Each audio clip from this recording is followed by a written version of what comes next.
చంద్రబాబుని కొట్టు, మంత్రి పదవి పట్టు. బ్రహ్మాండమైన ఆఫర్ కదా. కానీ ఇది ఇప్పుడు లేటెస్ట్ ఆఫర్ కాదులేండి. వైసీపీ ప్రభుత్వం ఉండగా డొక్కా మాణిక్య వరప్రసాద్ గారు, ఆయనకి మన సజ్జల రామకృష్ణారెడ్డి గారు ఇచ్చిన బ్రహ్మాండమైన బంపర్ ఆఫర్. ఈ ఆఫర్ ఏంటి, ఎప్పుడు ఇచ్చాడు, ఏంటి, ఎవరి ముందు ఇచ్చాడు, ఇవన్నీ తెలుసుకునే ముందు దిస్ ఇస్ త్వరగా శ్రీరామ్. మన ఛానల్ వేదాంత ఛానల్ అందరూ సబ్స్క్రైబ్ చేసుకోండి. మన ఛానల్లో క్రికెట్కి సంబంధించిన రివ్యూలు అన్నీ వస్తున్నాయి, ఛాంపియన్స్ ట్రోఫీకి సంబంధించిన రివ్యూలు వస్తున్నాయి, అలాగే రాబోయే ఐపీఎల్కి సంబంధించిన రివ్యూలు కంటిన్యూస్గా వస్తున్నాయి. సో క్రికెట్ ప్రేమికులందరూ కూడా మన ఛానల్ని సబ్స్క్రైబ్ చేసుకోండి. ఇక విషయానికి వస్తే, నిన్న ఒక ఛానల్లో మాట్లాడుతూ డొక్కా మాణిక్య వరప్రసాద్ గారు, తెలుగుదేశం నాయకుడు, ఇప్పుడు తెలుగుదేశం నాయకుడు, ఎలక్షన్ల ముందు వైసీపీలో ఉండేవాడు. ఆయన మొన్న రివీల్ చేసింది ఏంటంటే, నిన్న టీవీలో రివీల్ చేసింది ఏంటంటే, ఈయనకి జగన్మోహన్ రెడ్డి గారి ఎదురుకుండా ఒక 5 ఐఏఎస్ ఆఫీసర్లు, ఒక సెక్రటరీ, అలాగే అప్పుడు పనిచేసిన ఒక మంత్రి ఉన్న సందర్భంలో వీళ్ళందరి ముందు డొక్కా మాణిక్య వరప్రసాద్ గారికి సజ్జల రామకృష్ణారెడ్డి ఒక ఆఫర్ ఇచ్చాడు. ఏంటయ్యా అంటే, నువ్వు గనక చంద్రబాబు నాయుడిని కొడితే నీకు మంత్రి పదవి ఇస్తాం, ఇమ్మీడియట్గా నువ్వు చంద్రబాబు నాయుడిని కొట్టు, మంత్రి పదవి పట్టు, ఇమ్మీడియట్గా నీ ప్రమాణ స్వీకారం. లేదా చంద్రబాబు నాయుడిని బండబూతులు తిట్టు, నీకు ఏదో ఒక మంత్రి పదవి గ్యారంటీ. ఇది ఆఫర్. దీంతో ఆయన మధ్య చెడిపోయిందంట. ఆయన ఎప్పుడు డొక్కా మాణిక్య వరప్రసాద్ అంటే ఆయన ఎప్పటి నుంచో రాజకీయాల్లో ఉన్నాడు. ఈ తరహా రాజకీయాల్లో అలవాటు లేని వ్యక్తి.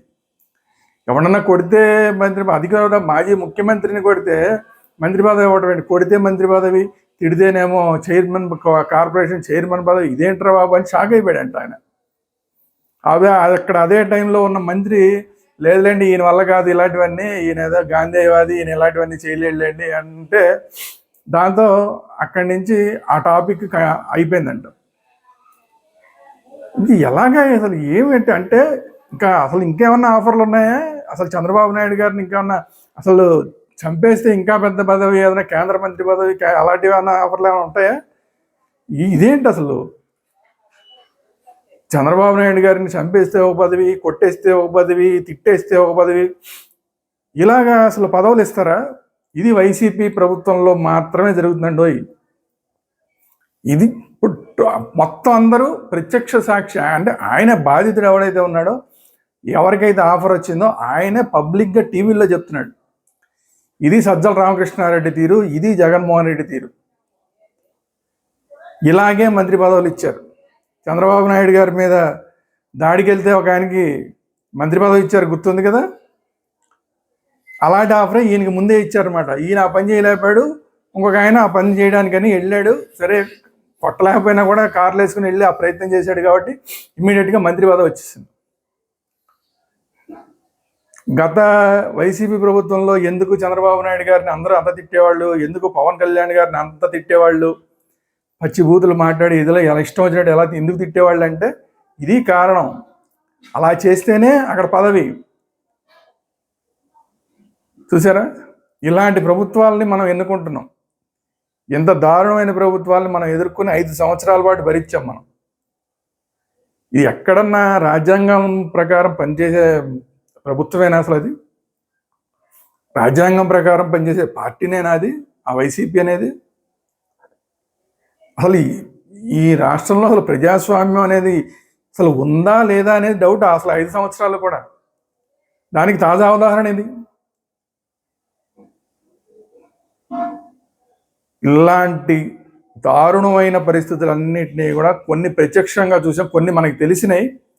ఎందుకంటే వాళ్ళ ఎమ్మెల్సీనే ఒకరిని చంపేసి, వాళ్ళ డ్రైవర్ని చంపేసి ఇంటికి పార్సిల్ తీసుకెళ్ళి ఇచ్చాడు. అట్లాంటివి ఎన్నో చూసాం. కొడాలి నాని ఏ విధంగా బూతులు తిట్టేవాడో తెలుసు మనందరికి. పేరు నాని ఏ విధంగా మాట్లాడేవాడో తెలుసు. ఇప్పుడు ఒక ఆయన ఆల్రెడీ వంశీ జైల్లో ఉన్నాడు, బోరుగడ్డ అనిల్ జైల్లో ఉన్నాడు, జైల్లోంచి పారిపోయాడు అనుకోండి. ఇప్పుడు ఇలాంటి వాళ్ళందరినీ కూడా రెచ్చగొట్టింది ఎవరు అనేది ఇప్పుడు అర్థమవుతుంది కదా. జగన్మోహన్ రెడ్డి గారు, సజ్జల రామకృష్ణారెడ్డి గారు అని వీళ్ళందరినీ రెచ్చగొట్టింది వాళ్లే అని చెప్పి ఇప్పుడు ఈ మా డొక్కా మాణిక్య వరప్రసాద్ గారు చెప్పిన దాన్ని బట్టి మనందరికీ అర్థమవుతుంది. మాలాంటి వాళ్ళకి ఎప్పుడో అర్థమైంది, అందరికీ ఎప్పుడో టీవీలో చెప్తూనే ఉన్నాం, 5 సంవత్సరాల పాటు టీవీలో చెప్తూనే ఉన్నాం. చాలామంది ఆ విషయాన్ని గ్రహించారు, ఆ ప్రభుత్వాన్ని ఓడించారు. కానీ ఇంకా చాలామంది తెలుసుకోలేని వాళ్ళు, ఇంకా మేము వైసీపీ, ఇంకా మా జగన్మోహన్ రెడ్డి ఇలాంటి మాట్లాడేవాళ్ళు ఇప్పుడు డొక్కా మాణిక్య వరప్రసాద్ గారు చెప్పిన దీన్ని చూసిన తర్వాత అయినా సరే తెలుసుకోవాలి వాస్తవాలు ఏం జరిగినాయి, ఆ ప్రభుత్వం అప్పుడు ఏం జరిగినాయి, ఎంత దాష్టికాలు జరిగినాయి, మంత్రి పదవికి కావాల్సిన క్వాలిఫికేషన్ ఏంటి, ఎమ్మెల్యేకి టికెట్ కావాలంటే క్వాలిఫికేషన్ ఏంటి, ఎమ్మెల్సీ టికెట్ కావాలంటే క్వాలిఫికేషన్ ఏంటి, కార్పొరేషన్ చైర్మన్ కావాలంటే చైర్మన్ కావాలంటే క్వాలిఫికేషన్ ఏంటి, ఇలాంటి క్వాలిఫికేషన్ ఎవరన్నా తిట్టడమో కొట్టడమో ఇంకోటి. ఆ తురక కిషోర్ గుర్తున్నాడు మీరు? తురక కిషోర్ అని ఒక అతను ఈ బెజవాడ ఇళ్ళకి సంబంధించిన 2 నాయకులు, బోండా ఉమ, ఇంకొక అతను ఎవరు ఉన్నాడు, అది వీళ్ళిద్దరిని కూడా చంపడానికి ప్రయత్నిస్తే ఇమీడియట్గా అతనికి చైర్మన్ పదవి ఇచ్చారు ఆ ఊళ్ళో. గుర్తుంది కదా? అంటే ఇలాంటివి చేస్తేనే పదవులు అన్నదానికి ఇది ఉదాహరణ. డొక్కా మాణిక్య ప్రసాద్ గారు చెప్పిన దానికి ఇవన్నీ కూడా బలాన్ని చేకూరుస్తున్నాయి. ఓ ఇలాగొచ్చినాయా వీళ్ళకి, ఇలాగే కదా వచ్చింది అప్పుడు కూడా అనేది ఇప్పుడు అందరికీ అర్థమవుతుంది. కాబట్టి ఎంత భయంకరమైన ప్రభుత్వం నుంచి మనం బయటపడ్డాం ఇప్పటికైనా ప్రజలు తెలుసుకోండి. మళ్ళీ ఇంకొకసారి అలాంటి ప్రభుత్వం రాకుండా చూసుకోవాల్సిన బాధ్యత ప్రతి ఒక్కళ్ళ మీద ఉంది. ఇది ఈరోజు వీడియో. ఈ వీడియో కనుక మీకు నచ్చినట్లయితే లైక్ చేయండి, మీ అభిప్రాయాలు ఏంటి అనేది కామెంట్ రూపంలో తెలియజేయండి. అలాగే ఈ వీడియోని అందరికీ షేర్ చేయండి. మన ఛానల్ వేదాంత ఛానల్ని సబ్స్క్రైబ్ చేసుకోండి. At the same time bell icon కూడా నొక్కండి. బెల్ ఐకాన్ నొక్కితే మీకు ఎప్పటికప్పుడు వీడియోలు అప్లోడ్ అయినప్పుడల్లా మీకు అప్డేట్స్ వస్తూనే ఉంటాయి. Thank you very much. జై హింద్, భారత్ మాతా కీ జై.